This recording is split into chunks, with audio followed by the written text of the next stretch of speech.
Now, we have 4 speakers, as Jennifer has, and we have MacDonald here with us in person, and we have Kate Higgins, Taryn Raso, and Jennifer Murogocho online. And rather than tell you their hear directly from them, so online folks, and then we'll come back to Wendy. And Taryn, you want to tell us a little bit about yourself and your work? Hi, everyone. Nice to be here today. My name is Taryn Russell. I'm the Deputy Executive Director at Results Canada, based in Ottawa. Actually, lived many places across Canada. I'm an Air Force brat, but the East Coast is the only province I haven't lived in. So it's lovely to be here virtually. Results Canada, we're a grassroots advocacy organization. So we don't actually implement any programming. We focus on creating the political will to end extreme poverty. So what that means is that we push for policies and funding decisions that are going to have an impact on ending poverty across kind of 3 main areas. So global health, education, and economic inclusion. So we're going to be talking about aid today, which is a lot of what we've been thinking on lately. How we work is we have an office in Ottawa where we meet with parliamentarians, we meet with global affairs officials, Environment Canada, everybody's kind of having decision-making roles in policy around international issues, but then we also have volunteers across Canada. And what we do with them is we work with them to teach them about advocacy and the tools that they can use to raise issues, whether it's with their local members of parliament, whether it's in the media, so that they can advocate for things that they care about, including poverty. And then the last part of our work I'll just mention is we also work with other organizations. We have something at Results that we launched last year called the Advocacy Accelerator, where we do training with social justice organizations to also work to give them the tools so they can incorporate advocacy into their work. Because we did see a gap in our sector in terms of knowledge of advocacy and the skills for other organizations to engage on it. So really excited to be here today and talk with you all about aid and power and what we can be doing. So thank you. Thank you so much. And it's good to hear about all your work, and I'm sure you'll tell us a little bit more as we begin the questions. We'll come back on here now to Wendy. Wendy, do you want to introduce yourself? We have a mic here. Well, I appreciate the opportunity to be here today as part of such an exceptional panel and speaking about such important issues to us all. Farmers Helping Farmers, as mentioned in the question earlier today, is a small organization based in PEI. It was founded by farmers 80 years ago with a conference that got farm families from Kenya and Tanzania to PEI. And it's built on that foundation ever since to reach out to a diverse range of people and partnerships, but at the core, we still think of ourselves as farmers and others helping farmers. We work with women farmers in Kenya, both through women's self-help groups and dairy co-ops. We also have a significant and growing school component with training programs and feeding programs. For myself, I'm the past, stopped being the past president, so I'm going to keep names at that. I joined the organization in 2008 as a relative newbie, the Education Committee, which is something that's always been close to my heart, the field of education. Joined the board in 2014, helped with the proposal writing in 2017 to 2019 that made us part of the first cohort of SMOs funded by Global Affairs. We're just wrapping up that project now and moving on to other work.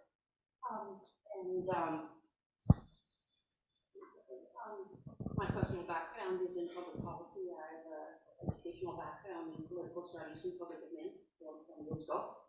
And I've worked in public policy in Saskatchewan, Ontario, and PEI.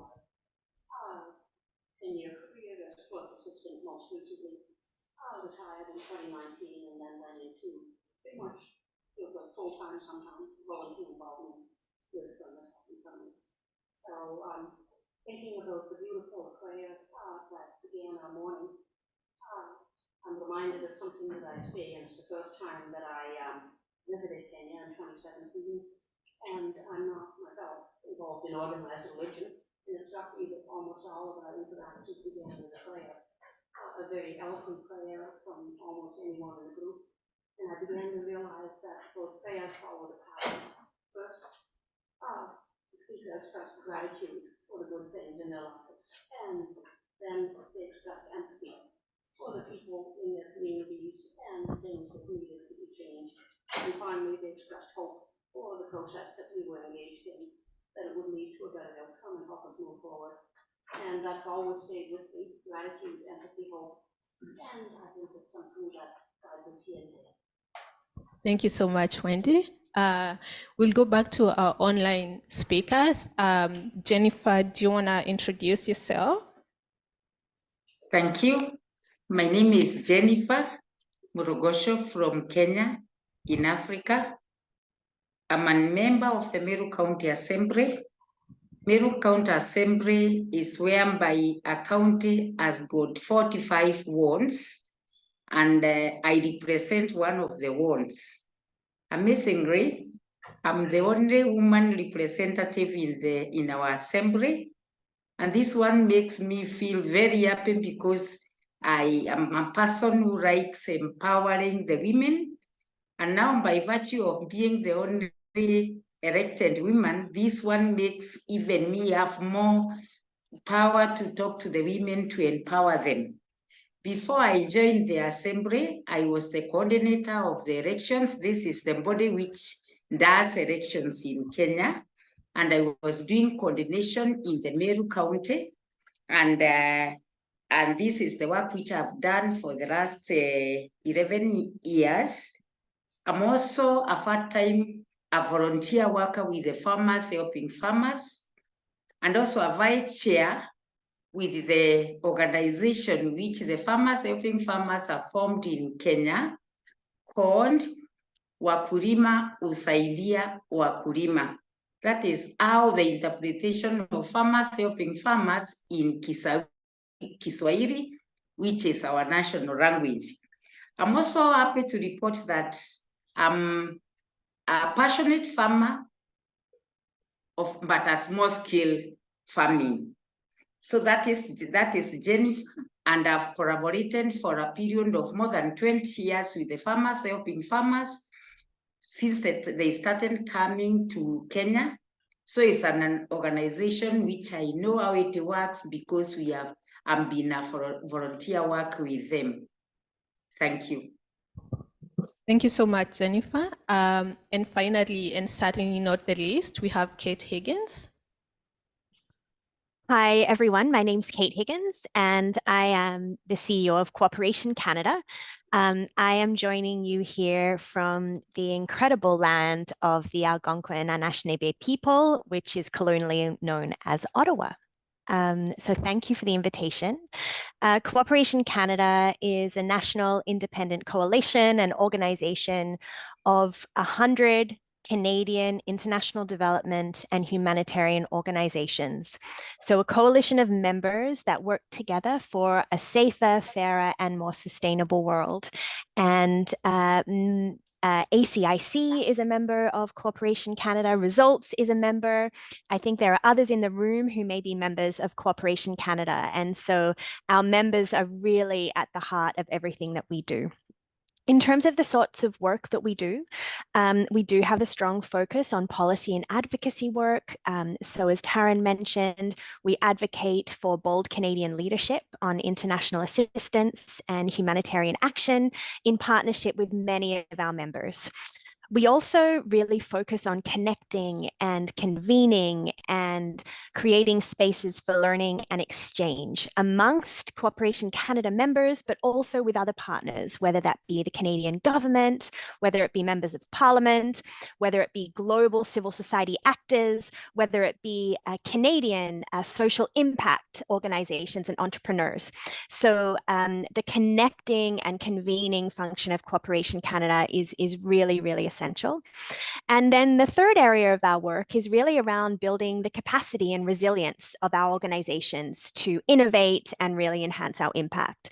So that means leaning into building our knowledge, our capacity indexes on different issues. For example, around anti-racism, around preventing sexual exploitation and abuse, around best practice in humanitarian action, around best practice in resilience and human resources. So that's true. It's wonderful to be here today, and thanks for the invitation. I really look forward to the conversation. Thank you so much, Kate. Welcome, everyone. As you can see, we have amazing speakers here to help us think through some of the questions that we have today. And yeah, okay, let's get right into it. We'll start with one of my favorite things to talk about, and that's resources and money.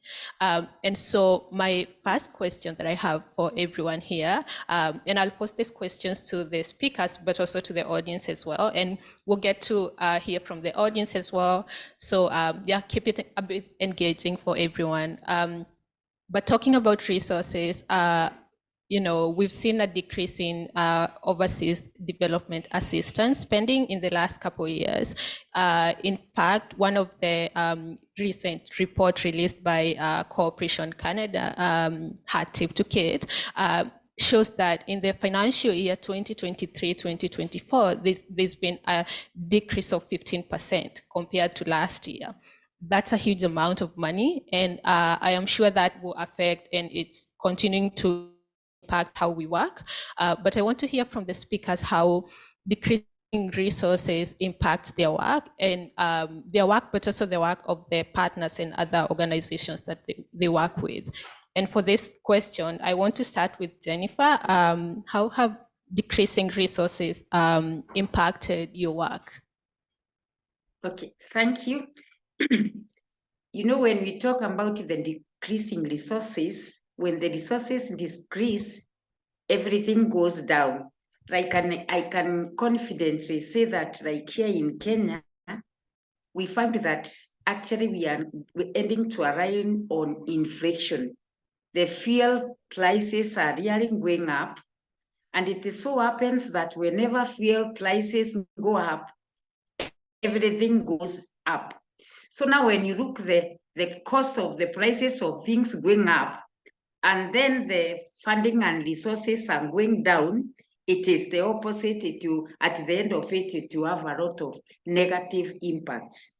Like I had done my introduction saying that we have been working with the farmers, helping farmers. I imagine the impact the farmers helping farmers have done to the community where they have been working. Now, this work has made a lot of impact, especially on food security and even on nutrition and health for the people. So now, when like somebody like me who has been close to these partners hear about the decreasing of the resources, it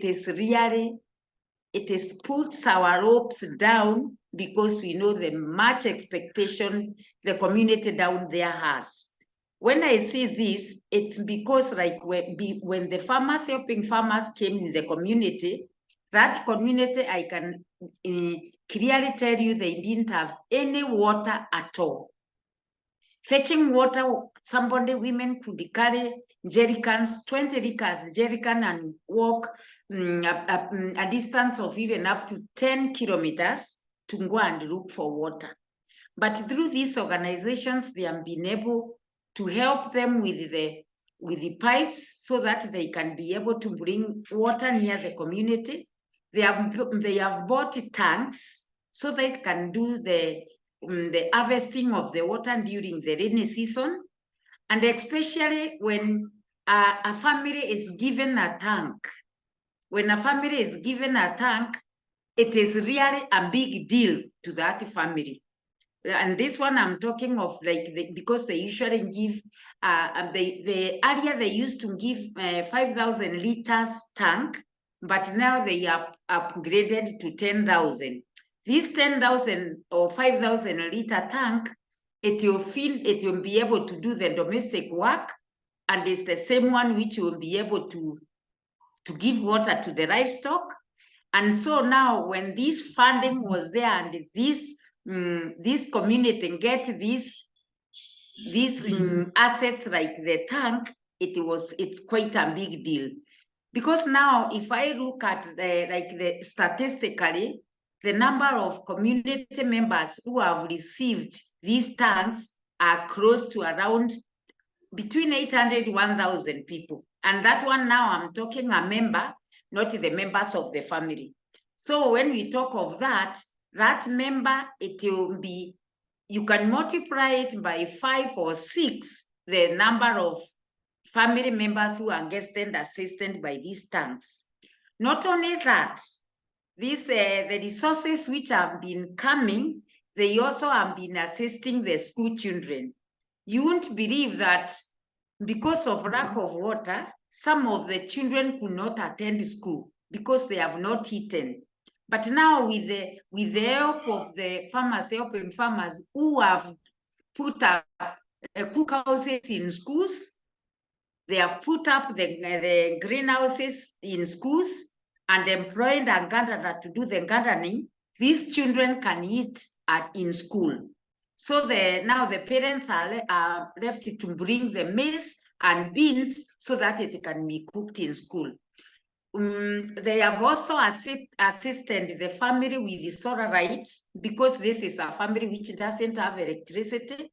These solar lights assist the family to do the writing in the house, and also the children can do their homework from school, as well as charging the telephone because it has a port where they can charge the phones, because before they could go like many kilometers to the nearest market where they could do the charging. So with this reduction of the resources, I know I can go on and say the many things which have been achieved, and which really, when we talk of the reduction of the resources, how it can be affected. We know that money is a scarce resource, which is never enough. But with the inflation and reducing the resources, it will worsen the situation. So I would really plead on behalf of this community where the farmers helping farmers have been working, since they have done wonderful work, which we all appreciate, so that we can be able, instead of reducing, an increase will really be appreciated. Thank you. Thank you so much, Jennifer. And thank you for highlighting your work with farmers, helping farmers, but also noting some of the impacts of decreasing resources on your work. I want to come to you, Taryn. Great. And I think Jennifer just gave so many fantastic examples of concretely what it looks like when we don't have enough aid flowing to countries. So maybe I'll talk about it from a bit of a higher level and kind of some of the trends that we're seeing and the impacts that it is having. I mean, the big one is we're getting close to 2030 and the Sustainable Development Goals, and we are so off track. I think we are only on track for 15% of the 140 targets that we have data for, which is really concerning. At the same time as we're off track for the SDGs, they've only gotten more expensive to achieve. There was a progress report that came out this summer that showed that the costs of achieving the SDGs for low and middle income countries is 53% more expensive than it was before COVID. So that's something else to consider. On paper, it actually looks good in terms of aid in some ways. So globally, 2022 was the biggest year for aid ever. So it was 206 billion. In Canada, you rightly said we've seen a decrease in 2023 because Canada treated COVID as a bit of an aid bump instead of a sustained increase. But if you just glance at the numbers, you're kind of like, oh, okay, aid has been increasing. It has been on an upward trajectory. But I think some of the things to consider is also what is being qualified aid and what is it being spent on. And then, of course, in the context of just the ever increasing need, it's not anywhere close until what we need. So a few of the things that I just wanted to highlight at the same time as we might have had a banner year in overall aid flows in 2022, the majority of those increases went to in-country refugee costs. So countries are spending their aid budget on refugee costs in their own countries, which they have a human rights obligation to do, but not necessarily from aid money, which is supposed to go to support countries outside of Canada, for example. And these trends are reflective of both Canada and then overall the world. The other one I wanted to highlight is Ukraine. So Ukraine is responsible for a large bump in aid funding. in 2022 and recent years. And then the third one is interesting, is actually loans. So Canada included loans are increasing as a portion of our ODA, which is interesting because normally you think of aid as grants. So in terms of funding that does not need to pay back, but there is some wiggle room in terms of what donor countries can classify. So if you think of in-country refugee costs, Ukraine, and then loans, that's responsible for the majority of increases in aid. And actually aid to Africa fell last year, despite many African countries representing the lowest income countries and those that would be most beneficial to aid, as Jennifer's saying, in terms of some of the challenges, they actually saw a reduction in aid. So those are some of the things that we're thinking of in terms of an advocacy community on. It's not just about more aid, it's also how aid can be spent effectively and making sure it's spent on the right things. But I would say one of the biggest consequences when we're seeing a shrunken aid budget like we are in Canada, because that almost $2 billion that was invested in COVID was taken away last year. And we know that that wasn't just spent on COVID programs, like one-off COVID programs, it was integrated into education, other health programs, so many other things, is that you have a smaller budget and also I think brings tension to the sector. And that's something as advocates, you see, people are, okay, so there's not enough money for education, there's not enough money for health, there's not enough money for climate change. And it divides us a little bit too. So that's kind of also a consequence that I'm hopeful that we can overcome and advocate both to expand the overall aid budget to have real impact, but also to make sure it's being spent in efficient ways and that we're working together. Thank you so much for providing that breakdown of the numbers. I think it's just helpful for us to know where changes are occurring. I will bring attention to Wendy. Do you want to tell us how decreasing resources have impacted your work? Thank you. First, I want to say quickly, I do have an accent and I tend to speak too quickly. So if people are having difficulty hearing me, just wave or indicate somehow, please. The point has been made that ODA is decreasing, and it is in every way. It's decreasing purely in dollars over the next 2 years. If you look at inflation, it's worse. If you look at it as a share of government's budget or our national GDP, it's even less.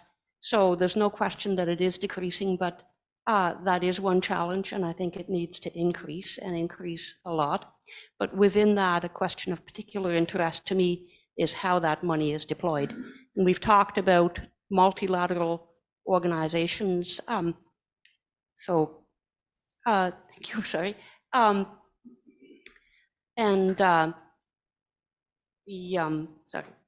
just get me for a second. The importance to me, the tremendous importance of engaging SMOs. And I want to commend Global Affairs for having the SMO initiative. And I think they have struggled to make it work. I have to say we have had excellent project officers who have done their best to work with us through GAC's often cumbersome and sometimes maddening processes like the audit that we've been undergoing for the last 17 months. But we've gained a great deal from that, I think, in terms of our own organizational learning, understanding of how and why we do what we do and why it's effective.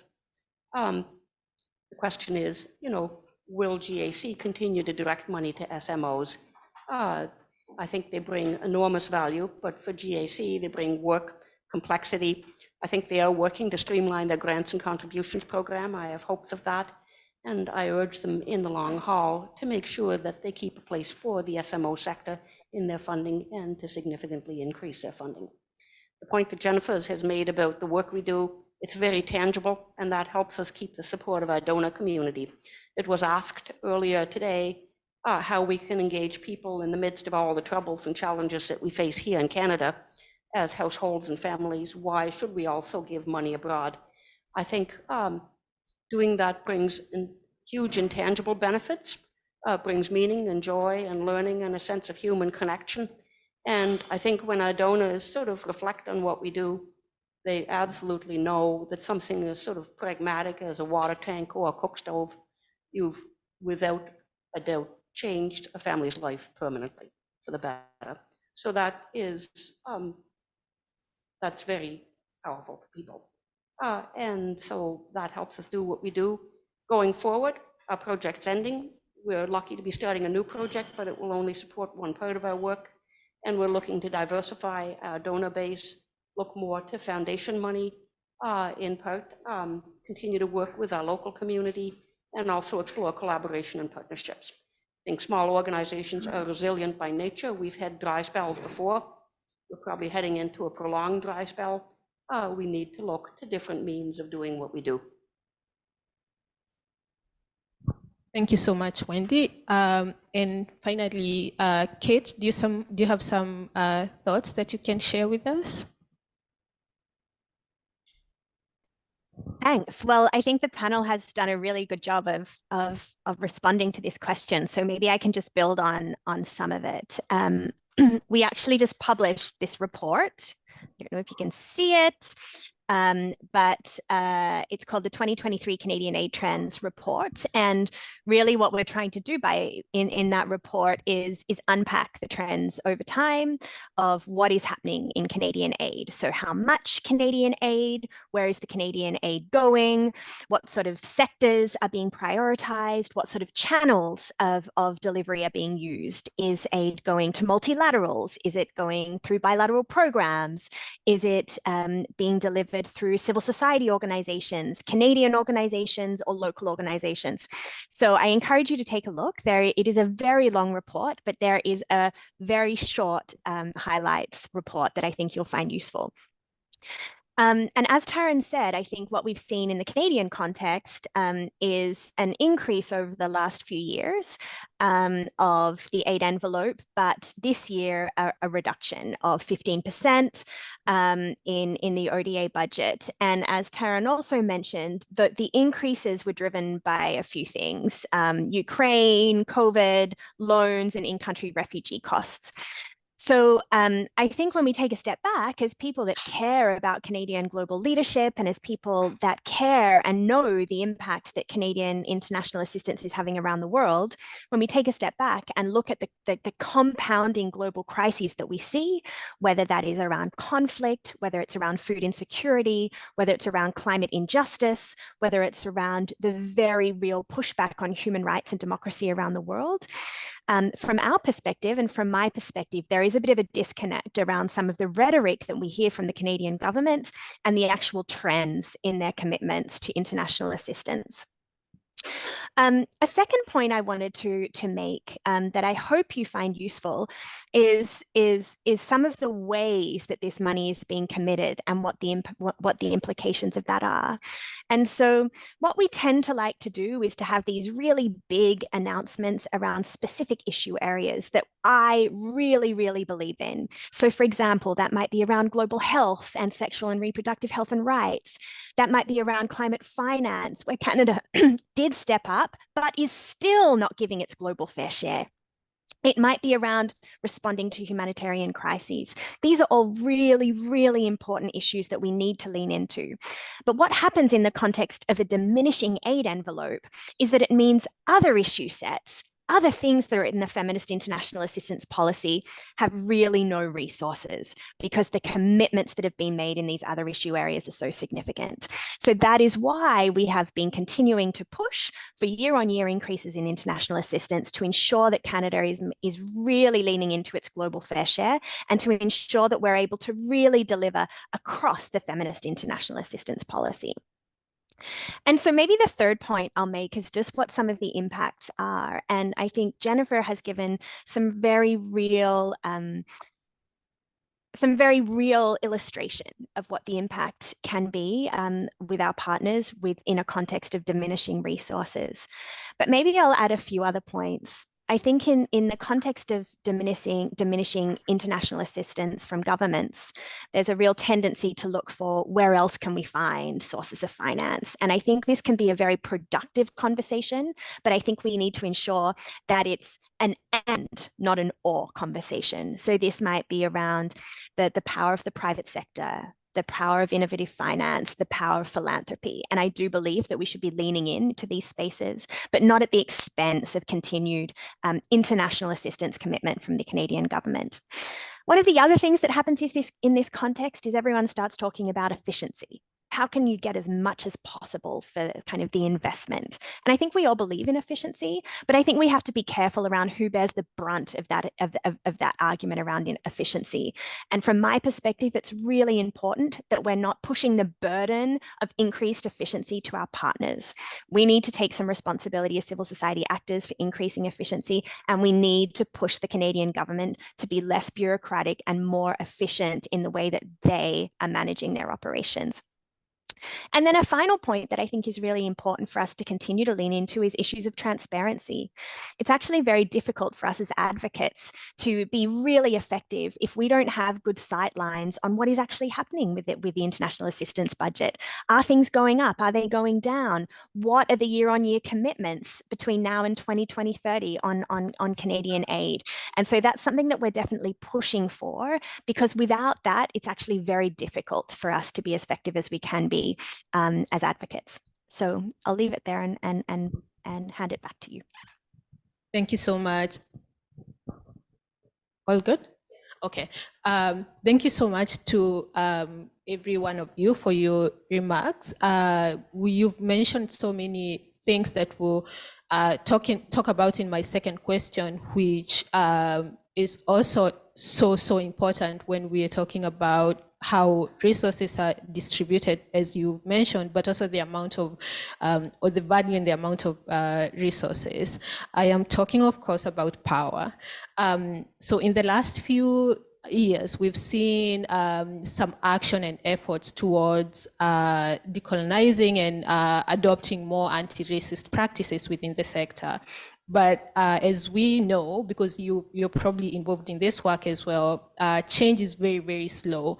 So in response to, and one of the areas where this is evident is in the power imbalances between the global north and the global south. And one of the things that have been put forward is localization as a way of responding to some of the challenges that come with power imbalances. And we already mentioned localization in the morning, but I want to now focus on localization as a means towards addressing some of these power imbalances, but also as a way to just do things in a better way in the sector. And for this question, I want to start with Taryn. How do you see localization driving change within the sector? Sure. And yeah, I guess to start, I mean, people are definitely talking about localization a lot. We talk about anti-oppression a lot. We talk about anti-racist policies a lot. So I'm hopeful that we've been talking about it for years now, that we're getting to a point that we're starting to figure out what sorts of things to implement that would actually make an impact. From an advocacy, so I'm speaking from an advocacy perspective, like we're not an organization that's implementing programs in countries, but we are part of a global partnership of organizations that do advocacy around the world with partners, Tanzania, Cote d'Ivoire, Kenya, India, and many other countries. And I think one of the reflections on localization in it is just such an obvious, when you think about it, it's like communities know best what they need. Yet their voices are not being listened to. And I see that in the advocacy space in particular. Just one example would be, we do advocacy around the World Bank, which, as we know, is a huge source of aid. The World Bank is one of the biggest aid donors in the world, in a sense, and works in many countries. Our partner, for example, in Cote d'Ivoire, was having a lot of trouble getting a meeting with the World Bank. They're in the country. The World Bank has an office there. They're supposed to be working with partners on some health issues. Couldn't get a meeting. We were in DC for a trip, sent an email, could get a meeting right away with the World Bank. It was like that. So we ended up, a partner was there, ended up bringing them there. But there's just such a disbalance in terms of the access, I think, that a lot of organizations in the global north have compared to other countries. And that's a huge problem, because I don't know better than what our partners do in Cote d'Ivoire know in terms of what they need and the access they should be having. So I think there's definitely a role we can be playing in creating spaces for organizations to advocate for what they need in their communities. And that's with the mechanisms that are operating there. So things like the World Bank, the development organizations, the multilaterals, which I feel are having a great impact, but also should be including voices of civil society more robustly. And so when we've been thinking through results, what does it mean for an advocacy organization based in Canada? We don't implement countries. How can we be also supporting localization efforts? That's one of the main things. So it's pushing for space for communities that are in countries where donors are operating, and that's a big one. And then the other one I would say is also, because we have a skill set in terms of advocacy, like looking at like where are the blockages from like a legal and a regulation sense that are inhibiting money from flowing to countries in a way that supports local organizations in that movement. So kind of that almost legislative piece or the regulation piece in terms of how global affairs and other donors operate. So that's also where we're looking at where we might be able to be supportive in terms of shifting some of those so that more funding can flow, because frankly, it's just about like people know what they need. Aid will be more effective if local communities and organizations are able to implement their own programming. And I think we'll get closer to achieving the Sustainable Development Goals and impact if we can be quicker on doing that. Thank you so much, Taryn. So I hear you talking about creating space for communities to do the work that they're doing in a better way. And I like that. And I would also just add creating space for communities to also, make decisions around the work that they're doing and providing resources for that work to happen. But I won't talk a little more about that. I want to hear if, Jennifer, you have some thoughts around localization. Thank you. What I would say is one thing is that I wouldn't really say that I've much experience about the outside world, but I'll put my talk about the experiences between Kenya and the Canadian dollars who are Canadian partners who are the farmers helping farmers. The beauty of our collaboration is when the farmers helping farmers first came, they asked us, what is our challenge? And our main challenge that time was water. And this is where we got this funding, like the tanks I was telling you about. As we continued, we identified another need of our assistance of our children in schools. And this one we brought forth to them openly, that the major thing each family looks forward for is education of the child. And then they tried to see how they can be able to intervene in this sector.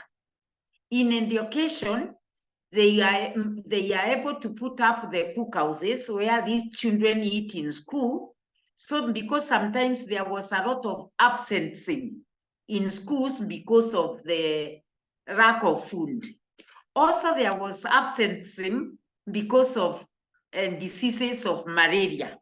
And all the children in the schools where they are working were given mosquito nets, because the major diseases which most of the children and the teachers were reporting was malaria. So that was addressed.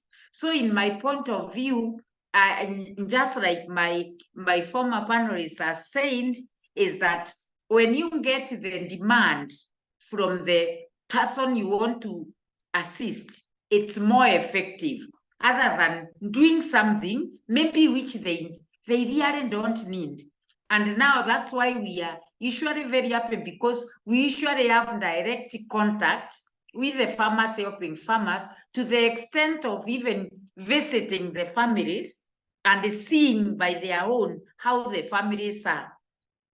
There is one of the panelists, I think is Kate, who said about the transparency. And when somebody comes and says that this is what we want to do, and then they come again to see whether whatever you said you want is done. This one I'm saying because like the farmers helping farmers comes on yearly basis. When we do the program for a whole year and it is implemented, by the end of each year, they will come to see how we have implemented it. And actually this one, it is clearly shown by the members' appreciation. They are the ones who say themselves, and they show, because there is those home visit from home to home. So what I'm saying is, when problems should be addressed according to the needs of the person who is being assisted.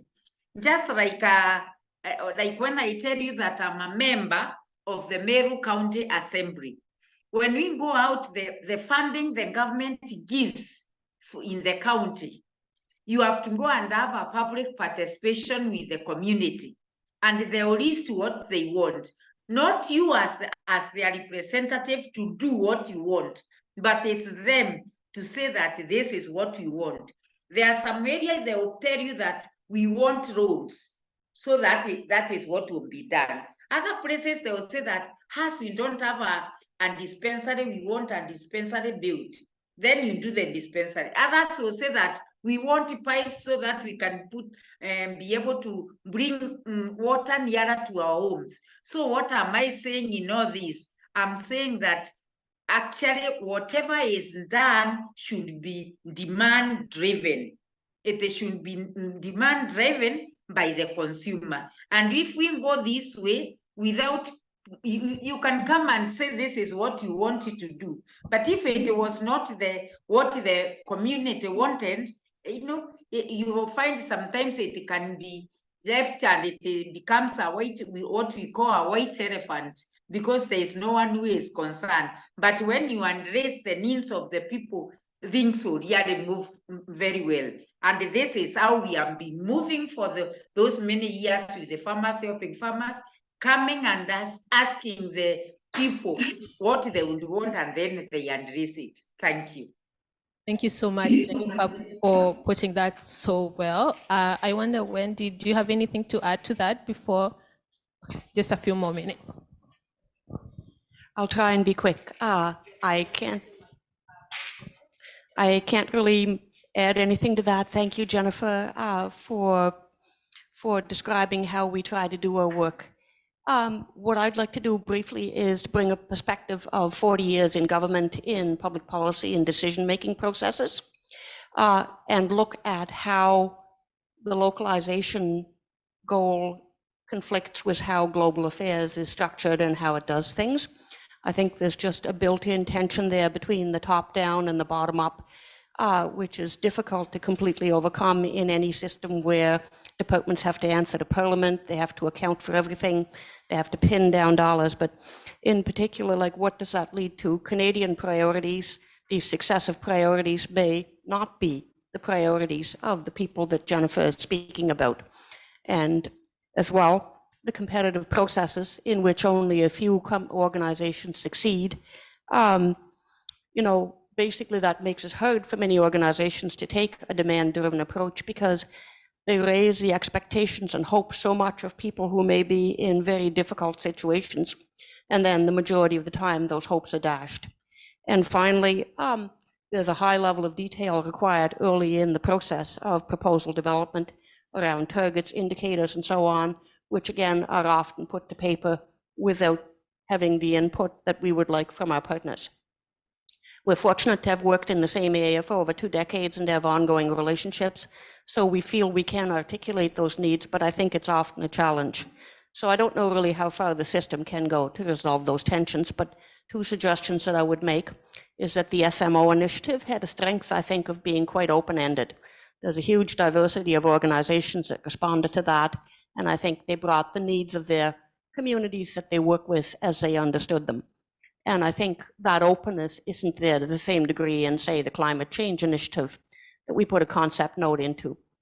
We did our best, but I think we just didn't move far enough out of our food security lane. And there's a limit to how far we want to move out of our lane in response to funding opportunities. And so I think more open, flexible calls like the SMO initiative.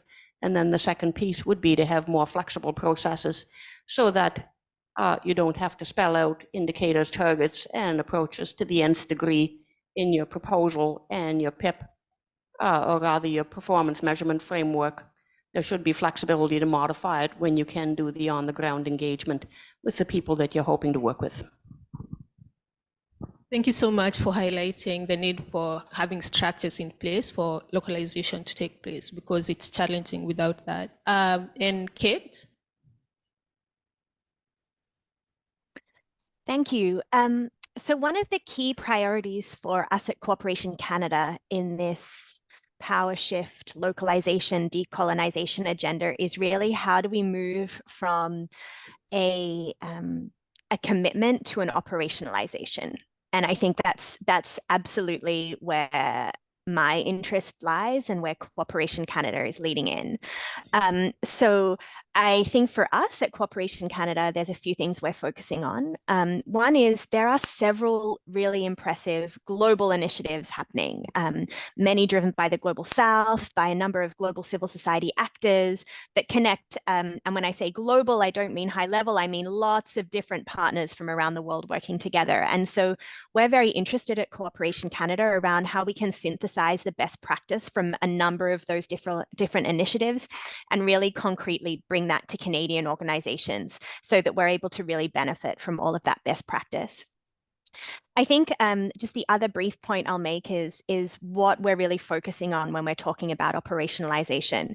So we're publishing a working paper in a few weeks that we call Connecting the Dots on the Power Shift agenda. And some of the things that we really want to work with our members on, it's a few things. It's around how we move resources and what that actually means. So what is the movement of resources and what does that actually mean for Canadian organizations? What does that mean for our staffing profile? What does that mean for how we use unrestricted resources? Concretely, what are the implications?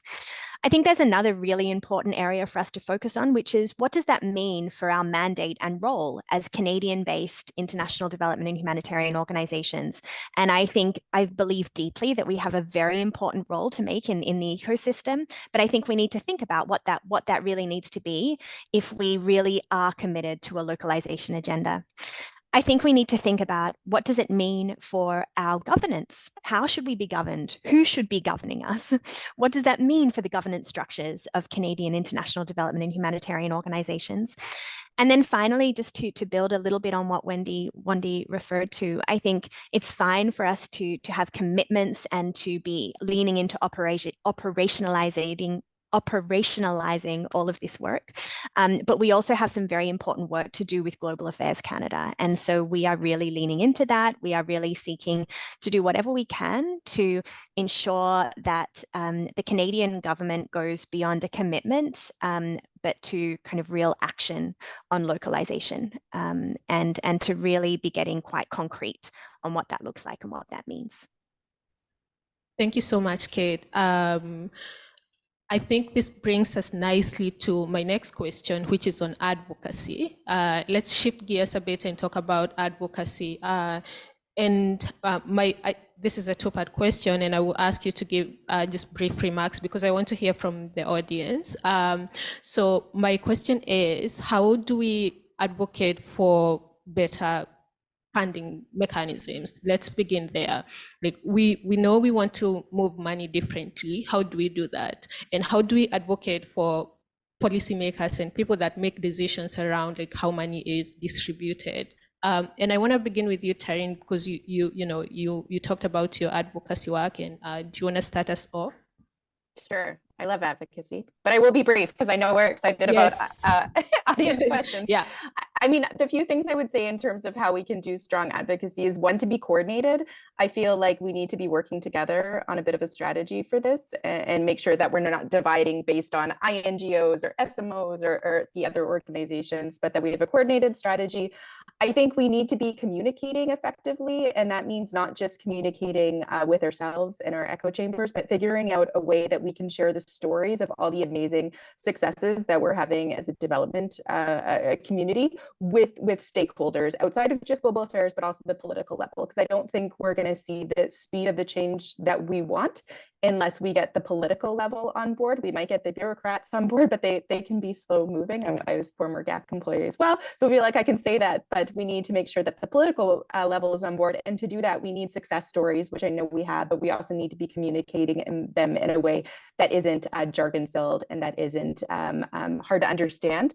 And then I think the other thing I would say is just to echo what Kate said, which was just we need to be looking at examples of where this has been done well already. And I think there is a lot of examples, and how can we look at kind of implementing them and pushing them forward in Canada, and making sure that we're also including the voices of those that are affected in communities and that are pushing forward this work, like Jennifer and others, and incorporating that into the advocacy, because that's going to be the most effective. So I would say working together, strong communication strategies, engaging the political level, and looking at strong examples where it's been done elsewhere, I think would help our advocacy. Thank you so much. And I wonder, Jennifer, do you have some thoughts about this? Yeah, just like Terry said, I think if with good policies, and also even if the policies are being put in place, the people who are being sent the funding, it should have a clear program of what is expected, and then the way the money will be used, and this one will go along the style under which the chain from the source to the consumer. There should be that transparency, and also communication and evaluation of what is being done, so that you see that whether it is giving the final goal which was expected. If there is that communication and transparency, and also for people to know, what did we want to do? Have we achieved it? If we do that with that chain, I'm sure we will be able to succeed. Thank you so much, Jennifer. Kate, I want to come to you.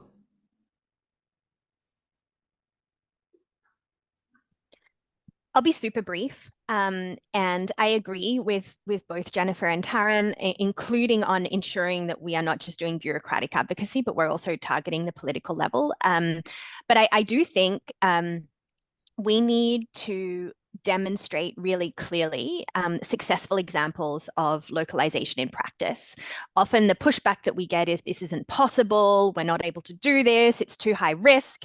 And yet there are several examples of this actually working well. And so I think we need to kind of package those and share those, and actually demonstrate that in the Canadian government's case, some of those practices and have already happened, and there's no reason why we shouldn't be able to mainstream these practices and scale them.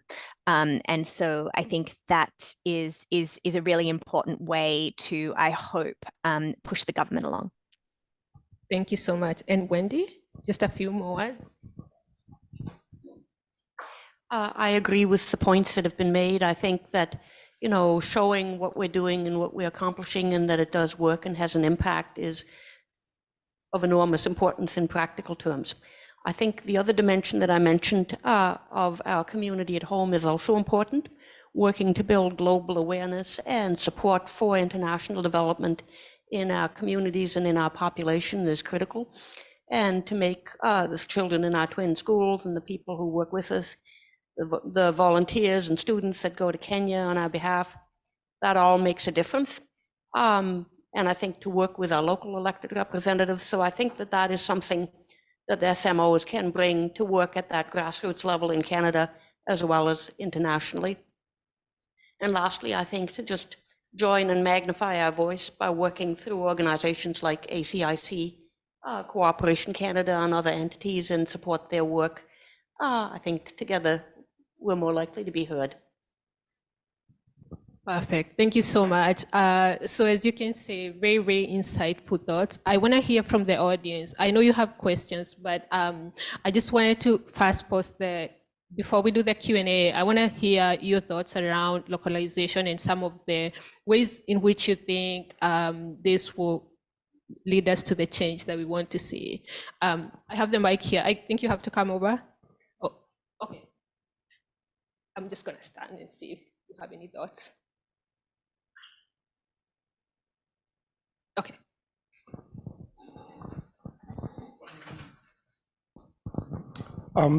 I'm wondering if there are currently any processes for which the international partners do an evaluation on their Canadian partners? So that's more of a question. Well, it's more of a, I do not think that that's happening. Okay, so that's. I think it seems, it's been a while, but I get the impression that there's a one-way evaluation, but there's an evaluation from these global partners in the South of the effectiveness of their relationship with the North. I wonder if our speakers want to comment on that.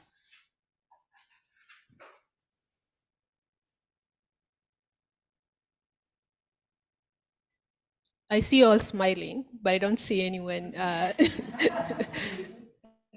think I can say something. That person has asked whether it is only the people who are getting the funds who get evaluated. Do we evaluate our partners? I think we do. And through this evaluation, that's why there is this unity, because now you'll be able, like I said, that we usually have one-on-one with the farmers, helping farmers, volunteers who come to Kenya. And by the way, when there is this one-on-one conversation, we are able to tell. One thing I can clearly say with a lot of confidence is we are able to tell how their heart feels about us, about helping us.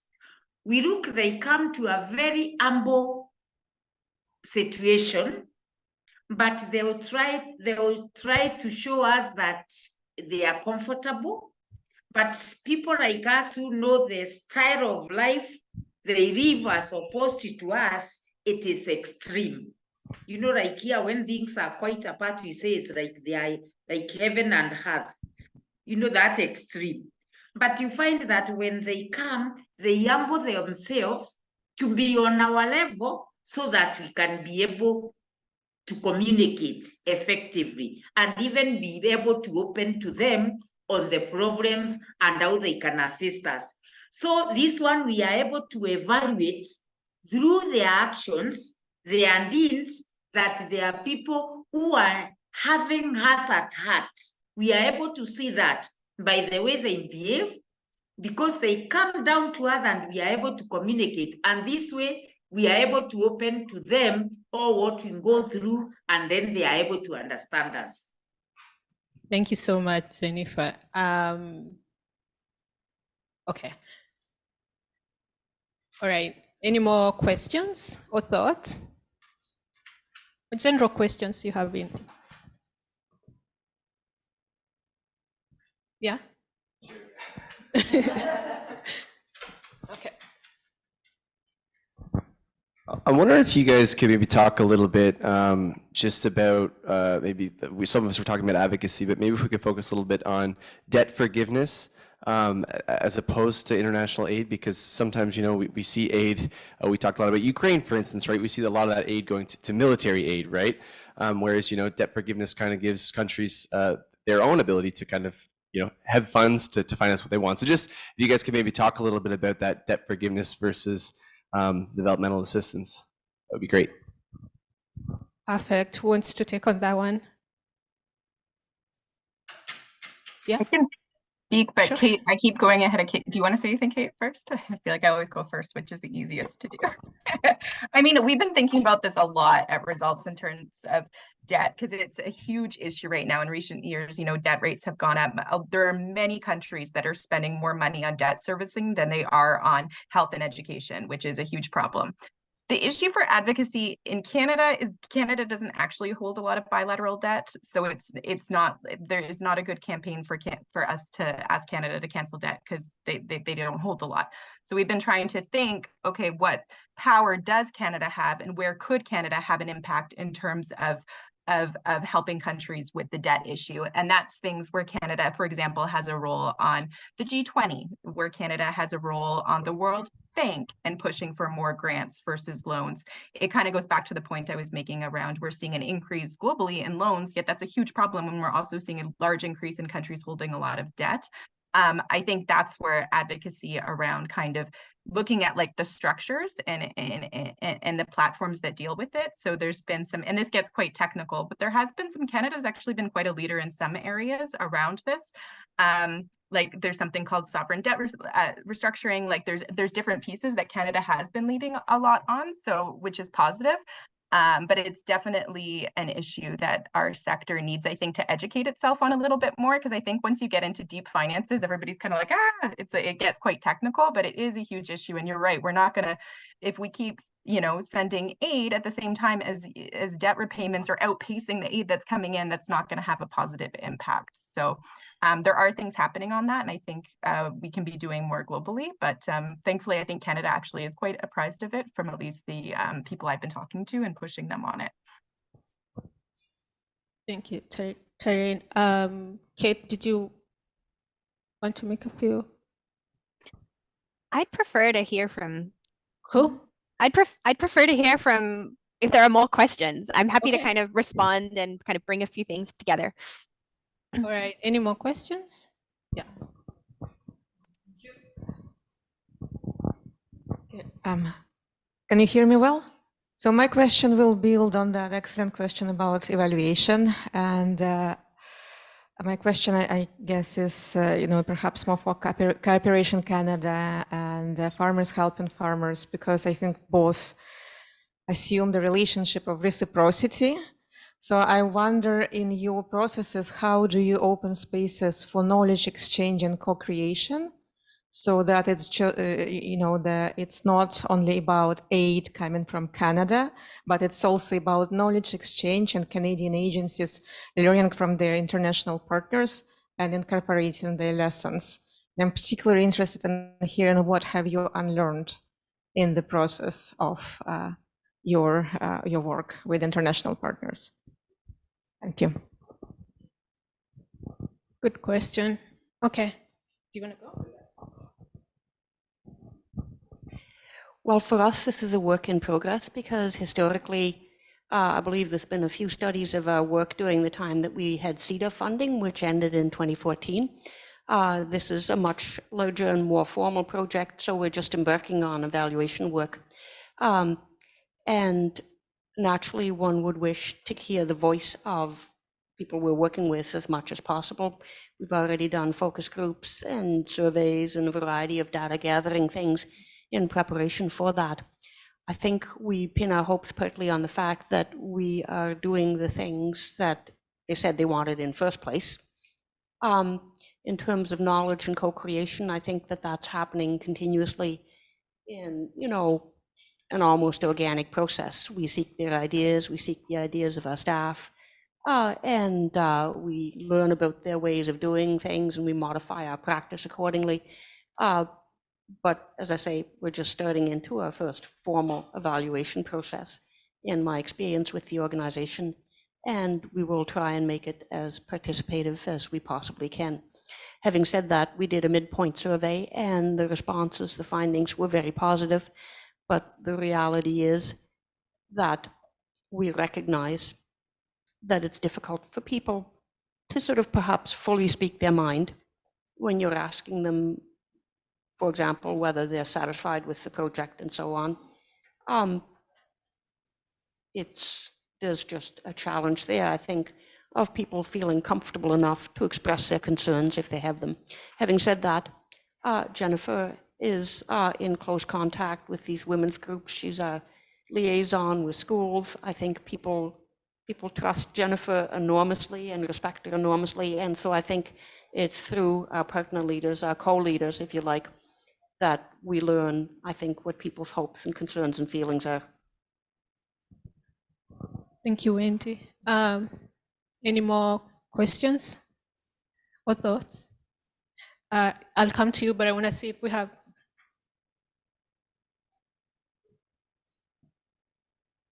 Okay, I just want to make sure everyone is getting a chance to share this. There was a question asked about what can Canada do because we're not involved in direct in lending money, so the debt's not owed by Canada. something that we noticed recently is that there's been active poaching, I call it poaching, of healthcare workers from all over Africa. And so these people are mostly trained by our, I'm saying our because I'm an African, by our government funds, train these healthcare workers. Canada has identified that healthcare and also education is a challenge all over Africa. And yet they continue to take highly skilled healthcare workers to come over here, and there's absolutely no compensation for the government, for the people. So once upon a time, they came and they kidnapped us and enslaved us to come make Canada better. And now they give visa to come do the same thing. But the actual intellectual capital that Canada is profiting from in healthcare, in education, was created in Africa with African funds. But yet it is the so-called West that is benefiting from it. So I'm wondering if there are any processes to do something to compensate for that loss of intellectual property, and also just the talent of the people that are being lost. Because I see a lot of programs where they will celebrate that, you know, Doctors Without Borders has gone to a community, and it's great. And it's awesome that they showed up. But how many people had the skills in that community that have been poached out, which is creating this problem, and also the issue of tied aid, which sometimes also doesn't allow local governments to invest in infrastructure because they want to encourage Canadian companies to do those businesses. So those are two things I'm wondering about. Thank you. Thank you so much. Do you want to comment on that? I can come in on this. Yeah.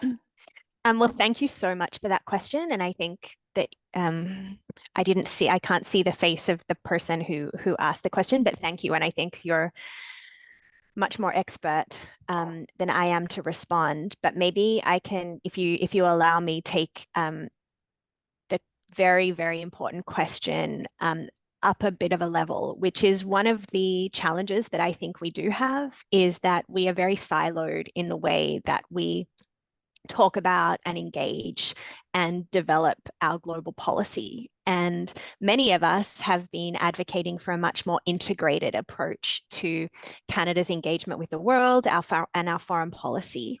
And we're certainly not there. And so your example is such an important one, where we are not doing a good enough job about having thoughtful, reflective conversations and discussions about the interaction and the integration between international assistance, diplomacy, immigration, international finance, remittances. And so I don't have an answer to your question, but I think it's so important that we all push ourselves to kind of lean into the integration of these conversations and these real kind of policy implications, because as you say, it is very, very contradictory. One of the, frankly, frustrations that I have is that I don't think we do a good enough job of investing collectively as a country in providing spaces to be doing exactly this sort of analysis and thinking exactly about this sort of advocacy. We really kind of stay in our lanes of, as I said, immigration, defense, international assistance, international finance. And I think we would be much better served if we were able to have a much, much more integrated conversation about what the real implications are of a very contradictory style of global engagement. Thank you so much, Kate. Just gonna check if we have any more questions. Okay, looks like we're all good. I wanna come back to the speakers now. We're wrapping up, but I wanna hear if you have any final thoughts around all the things that we've talked about. And let's start with Jennifer, because I see you're smiling. Okay, actually, I wanted to respond a bit to the last question which has been asked. And I heard that the person who has asked the question is an African. And what I would want you to know is that like here in Kenya, there is a big unemployment problem. So many people are trained and there are no jobs. And also, in addition, when you look at whatever salary they get in developed countries, there is a difference with what they are paying back at home. Another thing is when these people come, they are not forced. It's somebody willing to come. So the only thing which can be done is that it is the government which can come up with a policy. Not forgetting when these people were being trained, they were paying fees for training. So they feel that they can move wherever they want because they have paid money when they were doing the training. So now with this, I find that I know quite a number of young people who are looking of ways how they can move out because then the unemployment is big. And even right now, the government is trying to have forums with the youth so that they can tell the youth to have self-innovations where they can be able to earn their source of living through their own innovations. So unless the government now sits and says that if somebody goes out, this is the policy we want to bring in place about it, it is quite a hard thing because of the unemployment problem in the country. Thank you. Thank you so much. And Taryn, any final remarks? Thank you for having me in this great, interesting conversation. I think there were so many important points raised, and especially the questions in terms of like thinking big on the structural issues and the kind of contradictions that we see in the aid sector. And so hope we continue to have these conversations and just work together to kind of push for some of these shifts that we need. And then maybe the last thing I'll say, because I think we started on the aid budget and just to finish on that too, is just let's not settle for scarcity, and let's continue to be ambitious as a sector and be pushing for the funds and the policies that we think are going to have the biggest impact despite kind of some of these challenges. So just to stay optimistic and organized, and let's fight for not having the same conversation next year in terms of a decreased aid budget. So well said. Thank you so much. Kate? Thank you so much for the invitation to be part of this, and maybe just a reflection that to share is I really see those of us that work in this space as being part of an ecosystem where many of us have so many different perspectives and so many different perspectives to bring to the really important work that we do.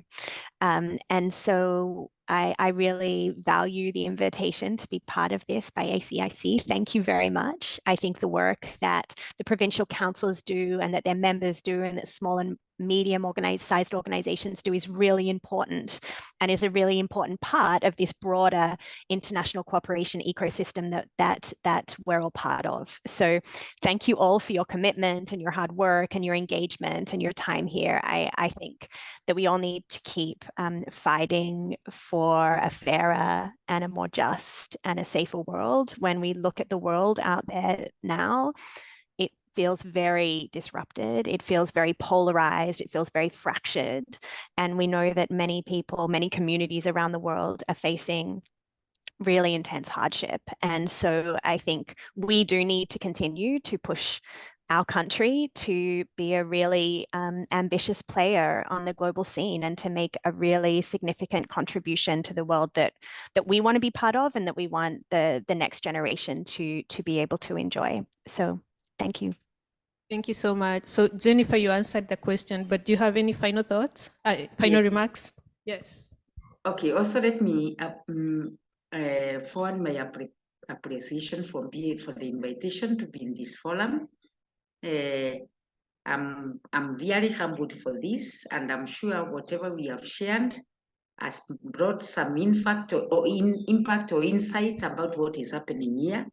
And I am really very happy for the invitation, and I look forward to sharing more what is happening here in Africa. And I'm sure from this and from what Terry and Kate have and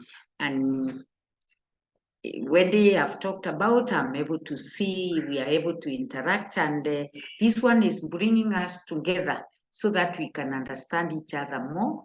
And this one is really, I'm really happy about it. Thank you so much for the invitation. I look forward for many more. Thank you. Thank you so much. And finally, Wendy. Thank you. I want to also express my thanks for this opportunity to be here. I've talked about some practical and nuts and bolt things, and I suppose in closing I do want to put in one last plea for Global Affairs to stay the course on simplifying its processes, on engaging SMOs, and on perhaps reducing the level of competition that has to take place for resources. It's hard on all of us. I want to say that in a world that is in many ways right now dark and seeming to get darker, it feels good to know that we're all working to make things better, and we all are accomplishing that. And in closing, I just wanted to commend ACIC for organizing this. Again, thank them for inviting me. I've benefited a great deal from ACIC and Spur Change training over the last 4 years. I've taken a slew of their courses and signed up for more, some of which I couldn't make, but it's been of great value, as it has been our participation in the whole SMO process. Like, if it doesn't kill you, it makes you stronger, kind of a thing, but it has been good. And I think it's events like this that help us understand each other, reflect on our own practice, and move forward together. Thank you so much. All right, we've come to the end. Thank you so much, Wendy, Taryn, Kate, and Jennifer, for all your knowledge and insights and experiences.